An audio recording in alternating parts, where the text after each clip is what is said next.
RSS के शताब्दी समारोह का जो कार्यक्रम में चल रहा है, पीएम मोदी की मौजूदगी है और दत्तात्रेय होसबल इस वक्त क्या कुछ कह रहे हैं, सुन लेते एक बार।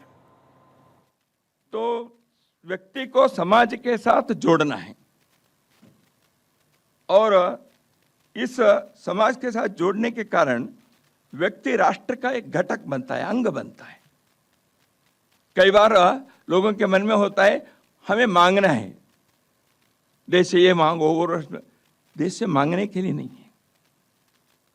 जॉन फिट्जजेराल्ड केनेडी अमेरिका के जो अध्यक्ष हैं, उन्होंने एक जगह पर कहा था, ask not what the country has given to you, ask what you have given to the country. देश हमें देता है सब कुछ, हम भी तो कुछ देना सीखे। तो इस दृष्टि से समाज के घटक हम होने के कारण, तो राष्ट्र के घटक होने के कारण राष्ट्र के लिए, समाज के लिए जो भी करने को बनता है वह कर्तव्य अपने को निभाना है। इसलिए अपने को कोई सर्टिफिकेट नहीं चाहिए, कोई कंडीशनल नहीं है, कोई शर्त नहीं है, कोई अपेक्षा नहीं है, प्रतिफल की इच्छा नहीं है। इस दृष्टि से कार्य करना है। संघ किसी का विरोध नहीं करता, सर्वेषाम अविरोधेन। विरोध के लिए संघ का कार्य नहीं चलता।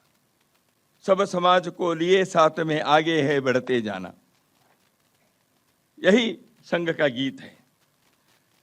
तो इसलिए स्वयंसेवक का राष्ट्र के प्रति अपने कर्तव्य को पूरा करने के लिए प्रामाणिकता से, निस्वार्थ बुद्धि से, तन मन धन देकर इस कार्य को करना है। इसलिए संघ में कहा गया, राष्ट्राय स्वाहा राष्ट्राय इदम न मम। ये राष्ट्र के लिए है, मेरा कुछ नहीं है।